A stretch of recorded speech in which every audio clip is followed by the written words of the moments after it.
네, 유병헌 씨의 죽음을 둘러싼 여러 의혹들 아직도 풀리지 않고 있습니다. 네, 왜 어떻게 순천의 매실밭에서 죽음을 맞이한 걸까요? 곽대경 동국대 경찰행정학과 교수 양지열 변호사 그리고 이 사건을 취재해온 권준기 기자와 함께 의혹들 하나씩 풀어보는 시간 마련했습니다. 네, 어서 오세요. 안녕하십니까? 네, 안녕하세요. 예. 자, 일단 어제 사고 현장 주변을 지도로 잠깐 살펴보고 내용을 분석을 해 보도록 하겠습니다. 네. 저희들이 그래픽을 준비했는데요. 이 별장, 이 송치제에 있는 별장에서 2.3km 떨어졌다고 했는데요. 네. 합구 삼거리, 여기는 검문소였습니다. 그러니까 항상 차들 지나가는 경찰이 있었던 곳인데 여기서는 불과 300m밖에 안 떨어졌다는 거예요. 300m. 이게 정말, 그러니까 어떻게 보면 유병헌 씨도 지금 검문을 하고 있다는 거를 알 수 있었고 주변만 잘 살펴봤어도 분명히 알 수 있었던 자리라는 겁니다. 그런데도 계속 40일간 모르고 있었다는 것도 황당한데 이 부분에 대해서는 어떻게 분석할 수 있습니까? 네, 뭐 사실 저기 합구 삼거리 검문소는 YTN뿐만 아니라 여러 언론사에서 중계를 탔던, 그러니까 기자들이 나가서 직접 현장 생방송을 했던 곳일 네. 정도로 아주 주목을 하던 지점입니다. 바로 저기에서 300m밖에 떨어지지 않았다는 것은 굉장히 사실은 결과지만 굉장히 충격적인 거죠. 예. 지금 경찰 얘기는 이 매실밭 같은 경우는 이 사유지기 때문에 네. 이 용의 지역에 포함시키지 않았다. 주변 지역, 물론 그때 당시에 이 별장 그 급습 이후에 그 인근을 샅샅이 뒤졌다고 얘기했지만 사실은 샅샅이가 아니라 일부는 빼놓고 수색을 했던 거죠. 예. 그래서 사유지라는 이유로 이 부분은 들여다보지 않았다는 얘기인데. 도망가는 사람이 사유지는 피해다 아닙니까? 남의 집입니까? 그렇죠. 결과적으로 그런 거죠, 사실은. 네. 그러니까 그 인근 반경 몇 킬로미터 이내는 뒤진다. 며칠 더 지나니까 더 확대해서 또 수색을 한다 이렇게 얘기를 했는데 결국에는 뭐 일부는 빼놓고 했던 거가 되기 때문에 좀 납득이 안 되는 그런 상황이죠. 그러니까요. 네. 사실 처음에는 은신처를 찾는데 이제 주목을 하지 않았습니까? 그러니까 어떤 뭐 길이라든지 이런 뭐 풀밭, 뭐 이런 밭, 뭐 이런 곳보다는 뭐 움막이라든지 자기가 거기서 이제 기거를 할 수 있는 장소 뭐 이런 것들이 이제 없는지 뭐 이런 것들을 찾았던 것 같은데 결론적으로 보면은 정말 등잔 밑이 어둡다는 말이 꼭 맞는 것 같습니다. 예. 네. 혹시 잠시 뒤에라도 검문 검색 당시에 사진이 있어요. 그 사진을 보여줄 수 있겠습니까? 검문 검색하던 당시에 사진이 있는데요. 지금 보여줄 수 있겠습니까? 예, 네. 지금 한번 보시죠. 당시의 검문 검색 당시 사진입니다. 바로 여기가 이제 그 삼거리인데요. 검문 검색하고 있죠? 저 뒤로 산이 보입니다. 네. 보이잖아요. 바로 저 산 뒤에라는 거거든요. 물론 저희들이 여기서 어디다라고 지점을 정확하게 이렇게 딱 지적할 수는 없습니다만 바로 뒤에 있는 산입니다. 심지어 네. 검찰도 검찰도 어떤 얘기를 했냐면 그 이후에 빨치산 토굴까지 본다고 얘기를 했었거든요. 이번에. 예. 뭐 결과적으로는 어떤지 모르겠지만 예. 토굴까지 뒤질 정도인데 사유지라는 이유로 매실밭을 안 봤다는 거, 바로 300m 떨어진 이 지점도 안 봤다는 건 사실 좀 이야기가 힘들어요. 예. 네. 어떻게 보면 이제 그런 거죠. 뭐 상상력이라고 해야 될까요? 샹이라고 해야 될까요?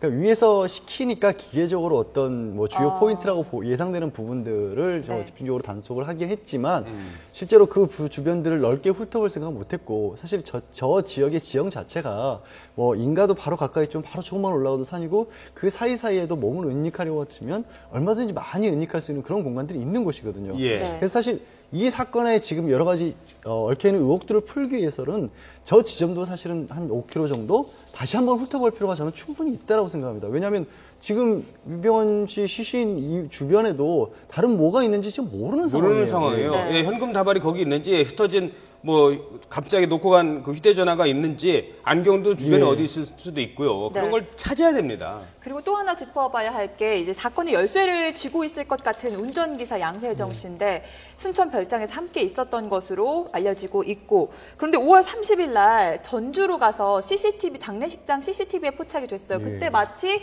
유병헌 씨처럼 다리 떠는 모습이 포착되기도 했었는데 그렇다면 5월 30일경에는 유병헌 씨가 홀로 남겨졌다 이런 이게 약간 좀 그 가능할까요? 내용을 정확하게 좀 짚고 가야 되는 게 예. 5월 30일이 아니고 CCTV에 찍혔던 시점은 5월 25일입니다. 네. 예, 이 5월 25일에 찍혔던 게 5월 30일에 발견이 돼서 그때 밝혀졌다. 뭐 대대적으로 보도가 됐었는데 예.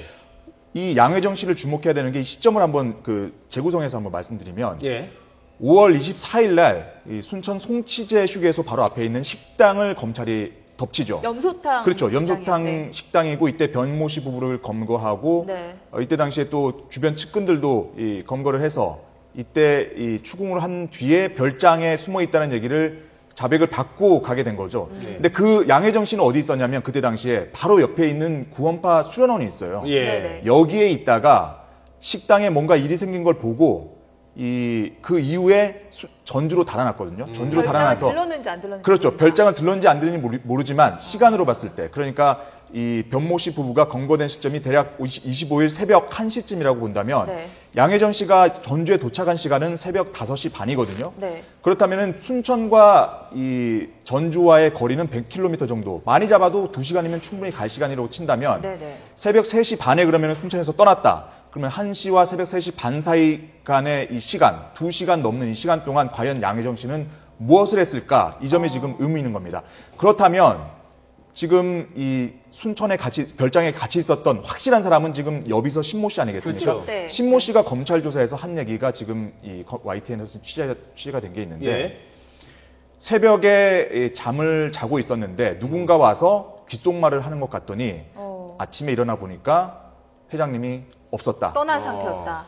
그러니까 이때 당시 누가 귓속말을 했을까? 양혜정 씨일 가능성이 상당히 높다고 보는 거죠. 그래서 지금 검찰도 양혜정 씨를 물론 공개 수배하긴 했지만 의문의 변사체로 유병헌 회장이 발견된 이후로 양혜정 씨를 더욱더 지금 주목을 하고 있는 겁니다. 예. 만약에 그렇다면 양혜정 씨가 유병헌 씨를 본 마지막 인물이 될 수도 있는 거고요. 네.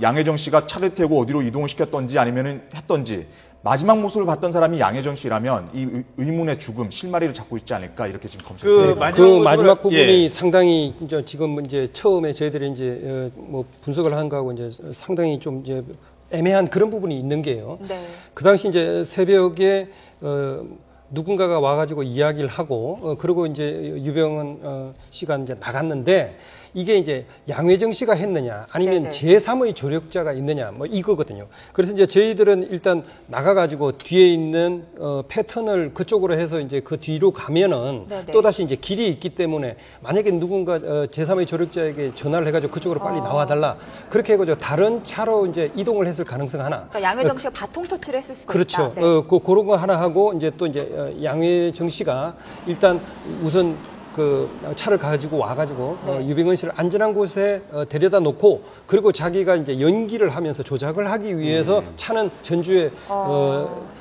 장례식장 주차장에 놔뒀을 네.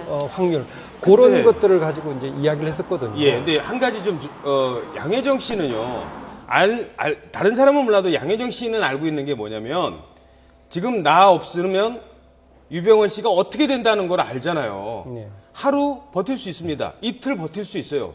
사흘, 나 없이 사흘, 나흘을 계속 버틸 수 있을까? 저 산 속에 그 점을 알 수 있는 사람은 양혜정 씨입니다. 그런데 혼자 도망가서 유병헌을 놓고 혼자 사라졌다. 이거는 지금 타살 가능성 얘기를 하지 않습니까? 네. 그냥 타살이라는 의미가 사람을 때려서 죽이는 경우도 있지만 공격을 해서 죽이는 폭력이나 다른 방법이 있지만 이른바 미필적고의라는 것도 있어요. 이 사람이 죽을 줄 아는데도 뻔히 방치했다. 방치했다. 이런 부분도 좀 생각을 해볼 필요가 있을 것 두 같아요. 가지죠. 지금 말씀하신 거는 이제 양혜정 씨를 범인으로 지목하시는 어떤 그런 추측이신 거고 네. 두 번째는 이제 교수님 얘기하신 부분은 양혜정 씨 위에 제3의 인물이 있다면 양혜정 씨는 제3의 인물에게 맡겨놓고 위탁을 해놓고 그 사람은 다른 추가적인 도움을 찾기 위해서 또 다른 어떤 구원파 신도들을 만나러 갔고 그 와중에 만약에 제3자가 있었는데 그 사람은 또 이제 말씀하신 오히려 뭐 타살이 됐건 아니면 또 그 사람이 또 버리고 갔건 이런 상황도 또 가정해 볼 수 있는 거죠. 그러니까 지금 말씀하신 대로 그런 부분들을 밝히기 위해서라도 네. 어찌됐든 우리가 지금 알고 있는 건 양혜정 씨만은 검거를 해야 가장 키를 쥐고 있는 건 확실해 보입니다. 예. 그리고 자, 또 한 사람의 키를 가지고 있는 사람이 바로 김엄마입니다. 김엄마. 그 당시에 이제 금수원에서 이제 컨트롤 타워 역할을 하면서 계속 이제 연락을 주고받았거든요. 네네. 바로 이런 급박한 상황이 난 것에 대해서 보고를 받고 그 다음에 어떻게 하라고 연락을 하고 아니면은 누군가 다른 사람을 통해 가지고 빨리 이런 상황이 났으니까 가서 도와줘라 이런 이야기를 할 수 있는 사람이 바로 이제 김엄마이기 때문에 그렇죠. 지금 양혜정 씨하고 김엄마의 행방을 추적하는 게 무엇보다도 중요합니다. 그리고 김엄마 부분은 질문을 요 다음 질문에서 바로 드리도록 하겠습니다. 자, 저희들이 풀리지 않은 유병헌 미스터리 지금 조력자 얘기를 했고요. 그 다음 얘기를 나눠보도록 하겠습니다. 어떤 얘기가 있을까요? 네, 73살 유병헌 씨의 최후의 순간. 네, 화면이 조금 잘려있네요. 73살 유 씨의 최후. 자, 바로 이 부분입니다. 당시 유병헌 씨는 고령에다가 지병도 있었고요. 한 이틀, 3일 지나면 어떤 상황인지 알 수 있습니다. 그리고 또 하나는 안경이 없다는 점. 평소에 안경을 끼던, 지금 저도 안경을 끼고 있습니다. 안경 끼던 사람들이 제일 힘든 게 안경 없어질 네. 때예요. 그거 하나가 있고요. 휴대전화가 없습니다. 있었다 하더라도 하루 이틀 버티면 배터리가 방전이 돼서 휴대전화는 무용지물이 되는 겁니다. 휴대전화도 연락이 안 되고 보이지도 않고 들리지도 않고 연락이 안 되는 상황에 최후의 순간에 유병헌 씨를 좀 추론을 해보자는 겁니다. 네. 어떻게 보시겠습니까? 지금 사건이 너무나 복잡한 점들이 많기 때문에 이렇게 볼 수 있어요. 의심스러운 상황으로 놓고 보면 한없이 의심스러운 것들이 늘어나고 네. 또 아주 단순화해서 보면 또 굉장히 단순하게 추론해 볼 수도 있는 거. 예를 들어서 안경 같은 경우도 많은 분들이 의혹을 제기하는데 사실 이분이 원시여서 안경을 쓴 것이라면 이른바 노안 때문에 안경을 쓴 것이라면 가까운 돋보기잖아요. 데가, 예. 그러니까 연설을 하거나 기고를 하거나 이럴 때 대중들 앞에 나설 때는 원고를 봐야 될 필요가 있으니까 안경을 항상 쓴 모습을 우리는 봤는데 네. 평상시 생활할 때는 사실 그게 필요 없을 수 있고요. 근데 휴대전화 50대 때부터 썼거든요. 아. 그 대전지검에 출두할 때도 안경을 쓰고 있었습니다. 그렇다면 또 그 부분 역시도 예. 이제 여전히 남아 있다는 거고 예. 나머지 네. 휴대전화 같은 경우는 거의 직접적으로는 휴대전화를 사용을 안 했었다고 합니다. 항상 주변에 있는 사람들의 것을 이용을 했었기 때문에 네. 그 얘기는 지금으로서는 가능성이 그래도 높아 보이는 게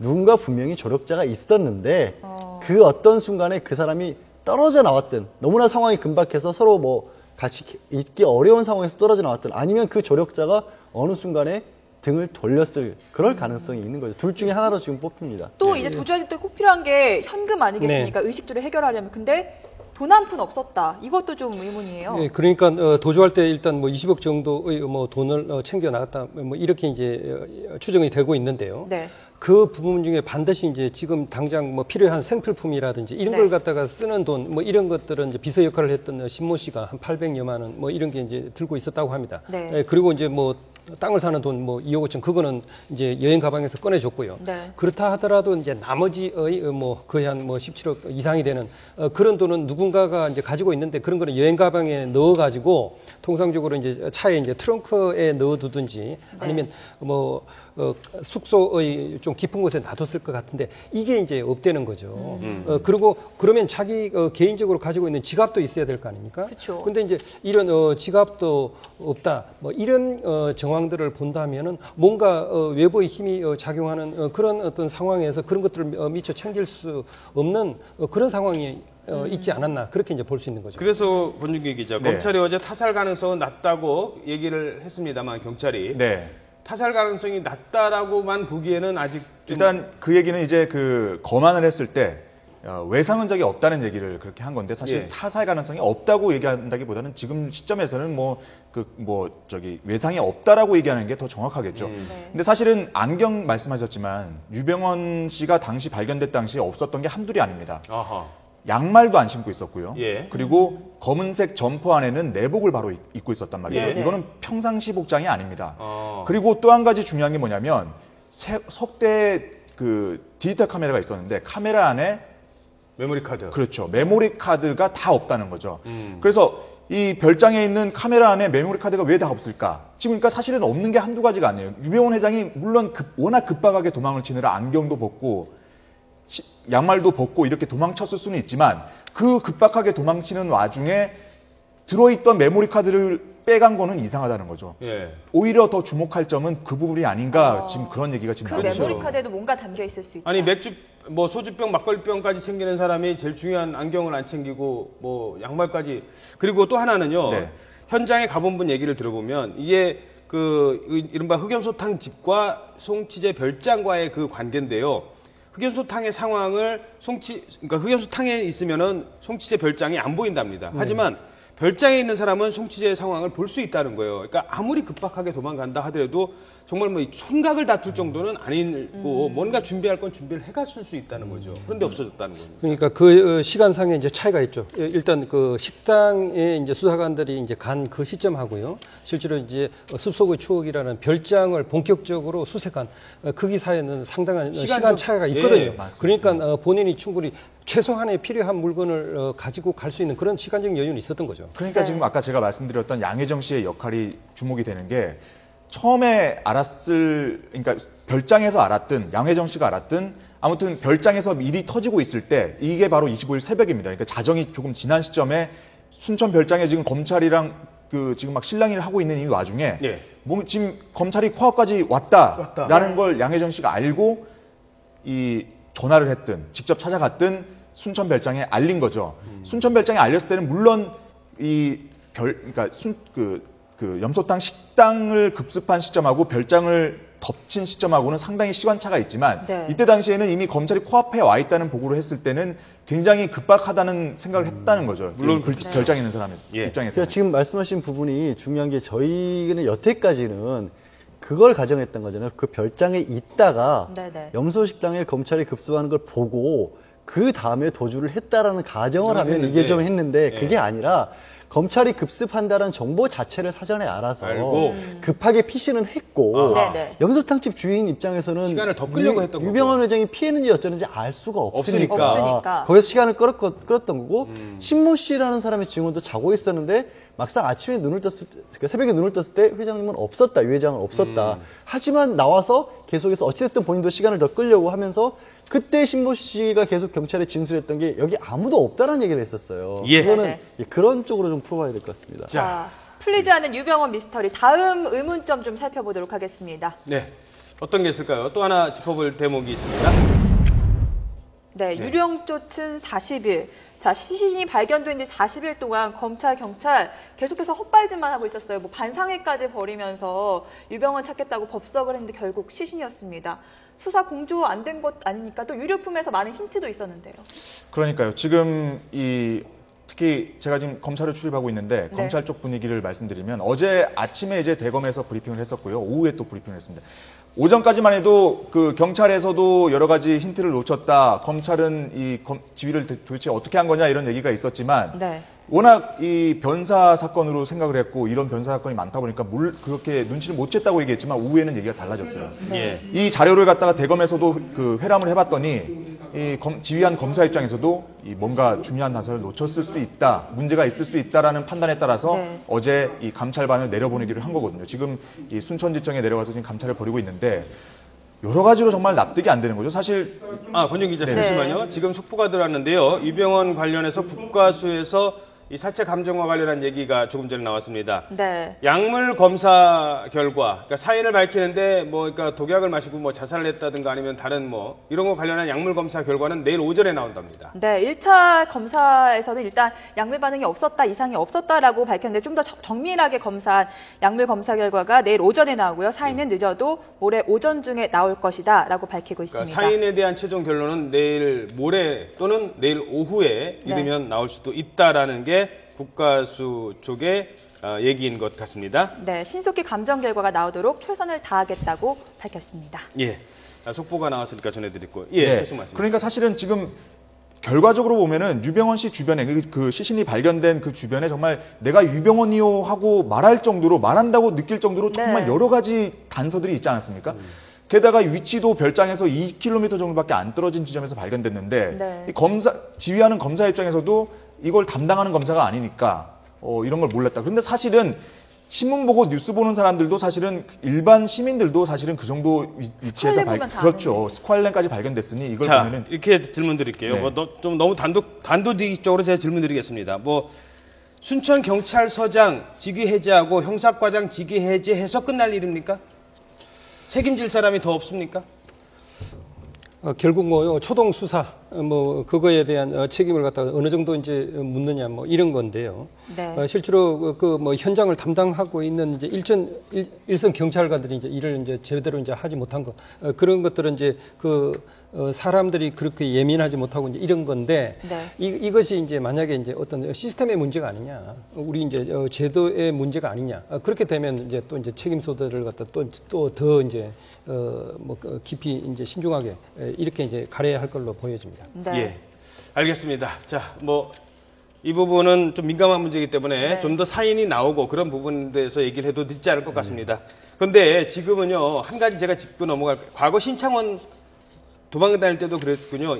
지금 잡을 때는요, 경찰이 열심히 수사를 하고 뭐 어떻게라도 더 잡으려고 합니다. 네. 그런데 이제 못 잡고 이런 상황에서 지금부터 유병원의 행적을 추적하는 거는요, 결국 잡으려고 했던 사람들 다치는 것밖에 안 남았어요. 어떻게 해서 유병원이 어떻게 도망갔다? 그러면 그동안 뭐 했느냐? 그동안 검찰은 뭐 했느냐? 이 부분에 대한 수사도요, 제대로 이루어지기가 어렵습니다. 그래서 감찰팀을 보낸 이유도 있겠고요. 네. 자, 보다 더 근본적인 질문 드리겠습니다. 마지막 풀리지 않는 미스테리. 이번에는 숙제입니다. 무엇일까요? 세월호 책임은 누가? 네. 결국 유병원은 숨졌습니다. 그러면 형사상으로는 그렇다 치더라도 민사상으로 하는 방법이 또 있지 않겠습니까? 돈 어떻게 받아낼 수 있는 방법 전혀 없는 거예요? 아니죠. 그건 아니고요. 이제 그 유병헌에 대해서 공소권 없음으로 처벌해서 유병헌 개인에 대해 수사가 종결된다는 것과 예. 네. 유병헌이 실제로 이원 사건에 대해서 얼마나 책임이 있어서 그 책임이 또 뭐 그게 민사상으로 그 책임 범죄를 통해서 수익을 얻었다 이런 부분들에 대해서는 별개로 구분해서 봐야 되고요. 아하. 네. 그래서 검찰에서도 지금 백윤 씨나 희키 씨, 뭐 삼단 씨에 대해서도 수사를 계속해서 하겠다는 것이고 당연히 이루어져야 되는 거죠. 왜 그러냐면 이 유병헌 전 회장이 그 어떤 구원파라는 조직을 이용해서 굉장히 비정상적인 사업을 운영하지 않았습니까? 네. 그런데 만약에 이 자녀들에 대한 수사가 흐지부진해져 버리면 다시 똑같은 일이 반복되지 않으리란 법이 없어요. 아하. 그리고 누구에게도 책임 물을 수 없는 상황이 돼요. 그래서 오히려 지금부터가 검찰이 이제까지의 실수를 만회하기 위해서라도 더 적극적이고 더 치열하게 수사를 해야 될 시점이죠. 예, 1분 드리겠습니다. 어떻습니까? 결국 뭐 이 세월호에 대해서 이제 근본적인 뭐 책임 당장 뭐 사고를 낸 뭐 이런 여러 가지 뭐 선언들이나 뭐 선장 이야기 이런 것도 있지만은 네네. 결국은 그런 회사를 갖다가 제대로 잘못 운영한 그런 어떤 경영진 그 중에서 가장 이제 핵심이 이제 유병헌 씨 아닙니까? 그렇죠. 네. 그런데 이분이 이제 죽어버리면 형사적인 책임을 갖다가 묻기는 공소권이 없으니까 그렇지만 이 국민들이 느끼고 있는 이 국민 마음속에 감정, 어떤 분노감이나 이 책임을 갖다 물으라 하는 그런 어떤 마음들 그거는 여전히 남아 있고 분명히 좀 더 이 시스템을 제대로 갖추지 못한 뭐 이런 거에 대한 책임들은 물어야 할 걸로 생각을 합니다. 예, 네, 알겠습니다. 네, 지금까지 곽대경 동국대 경찰행정학과 교수 양지열 변호사 그리고 권준기 사회부기자였습니다. 세 분 오늘 말씀 고맙습니다. 고맙습니다.